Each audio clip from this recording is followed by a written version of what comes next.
Rome, the capital of Italy. Really? I'm here just for one weekend, but I could not spend this time without filming something really cool for you guys. No matter that my transition from Norway to my next country seems like extremely crazy. As you already know from my last video, we decided to travel from Norway to Italy by car. And the trip took us 6 days and 7 + 1 countries in total. So today we are in Italian capital Rome. It's March and the weather is absolutely perfect. Rome is not really packed with the tourists yet, and it's a great time to travel to Rome if you want to avoid those huge lines of the tourists and that +40 Celsius outside, which you're gonna definitely have in August here.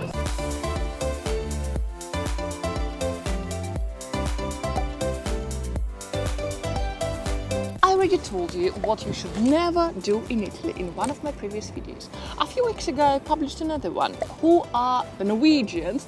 And seemed like you enjoyed this one too, didn't you? Shall we combine both topics and make this video based on my observation about the Italians, who they are and how to deal with them? And disclaimer right away as usual, it's just a funny video, so please take it as a joke. It was a joke. I just want to make you smile and entertain you on Sunday. The last thing I want to do is to offend anyone here. If you think I'm wrong, well, I'm so sorry about that. We're all just humans and we all tend to make mistakes. You're more than welcome to write me a comment down below, but please be kind and polite. In any case, this is my channel and my video and my Sunday in Rome, so I will do it my way.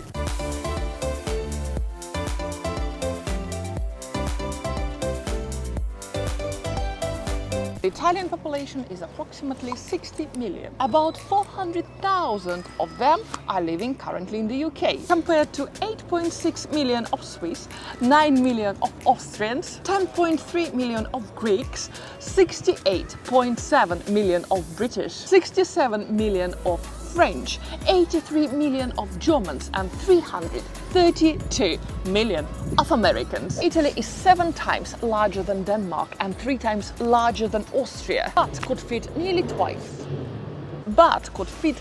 twice into France. The Italians are not a race but a collection of people. They tend to think about themselves as Romans, Milanese, Siciliani, and only the second as Italians. There is a little that actually links Napoli and Bari, or Puglia and Trieste, except the motorway, the high-speed rail network, and the Catholic Church. So, the Italians and who they are. Kill a man, put a gun against his head, pull the trigger, now he's dead. Mama,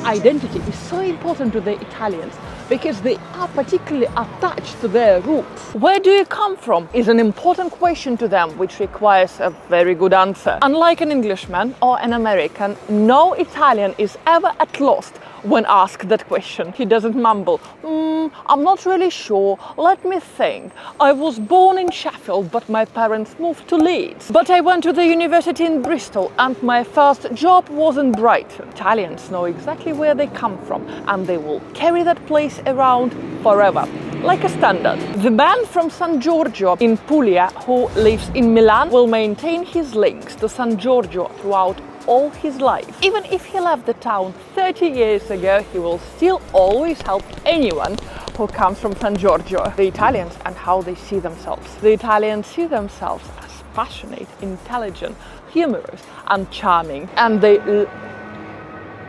they like to act the part for the benefits of the foreigners. They know they are so privileged to live in the most beautiful country in the world. In fact, apart from wishing they could get a job somewhere in Switzerland or in Brussels and run away from their country temporarily, the rest looks just like a paradise. paradise on earth. special relationships because of the massive immigration from Italy at the end of 19th century and at the beginning of 20th century. There are extended Italian communities in the United States, Argentina, Brazil, Uruguay and Australia. There are about 20 million Americans with Italian last names. But Italo-Americans, Italo-Argentinians are only likely to be regarded as Italians in their mother country rather than Americans or Argentinians only if they're rich and successful. So Rodolphe Giuliani, Frank Sinatra, Robert De Niro, Francis Ford Coppola and Sylvester Stallone are all considered to be Italians here,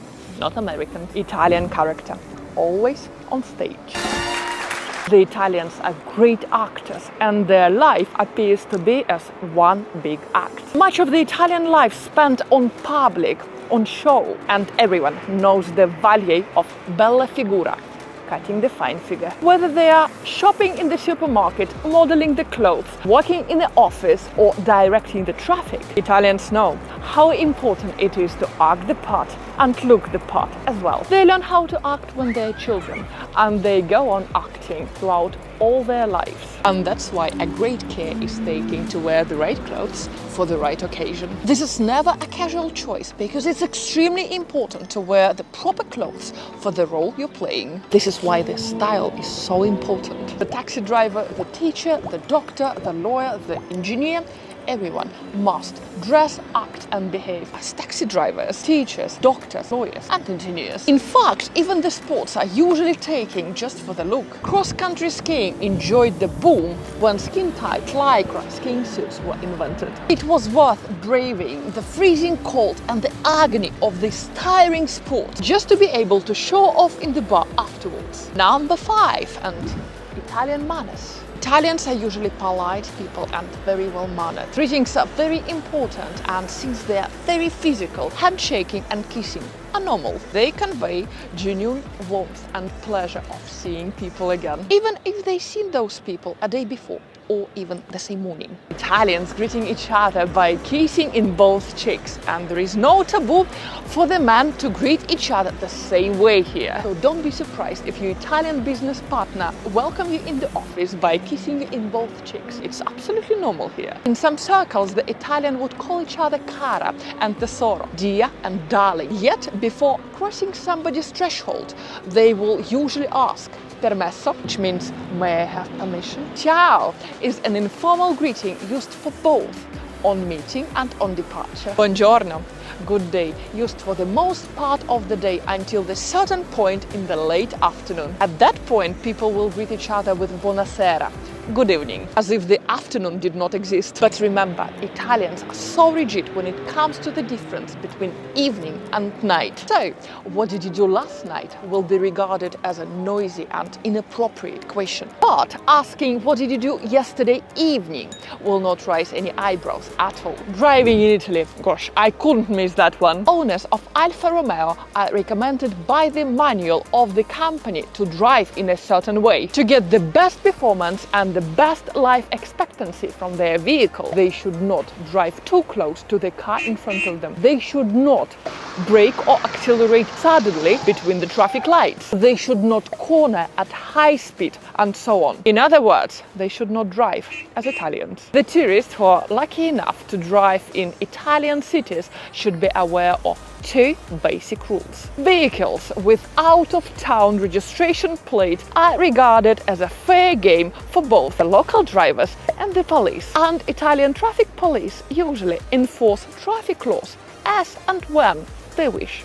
And should you be driving in Naples, you should be aware that there are only 2 types of traffic lights. Those that are there for decoration and those that are simply a suggestion. Driving in Italian countryside can be very entertaining too, especially when you don't know where you're going. Italian sign painters specialize on artistic road signs, not to help the drivers, but to be admired and appreciated as masterpieces of art by those people who live nearby. And of course, to finish this video, the Eat-alian way. The Italians are food-centric people, and of course the majority of Italian life revolves around growing, buying, preparing, and above them all, eating food. Whenever it's possible, the meals are shared and eaten in company. The very word company comes from two Italian words, con, with, and pane, bread, implying breaking bread in friendship. But Italian meal in company is much more than just breaking bread. With Italian enthusiasm knows no bounds when it comes to arranging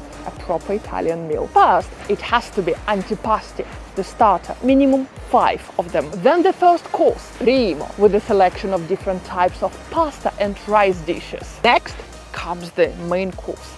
Secondo, usually it's a fish or meat dish accompanied with some vegetables, contorno. Then some cheese and then, oh mio Dio, some dessert, dolce, followed by coffee, espresso. Italian meal can easily take from 2 to 5 hours to consume. If it's your lunchtime, lucky you. You have a couple of hours to recover before it's Italian dinner time. Thank you so much, guys, for spending this amazing Sunday with me in Rome. I hope you enjoyed our little alternative to our usual hike. Have you ever been to Italy? What do you think about the Italians? Please drop me a comment down below. I will be happy to see your opinion. Stay safe, be happy, and I will see you next week. Only God knows where. Somewhere around the world. Stay safe, guys. Love you so much. See you later. Ciao ragazzi, ci vediamo a presto.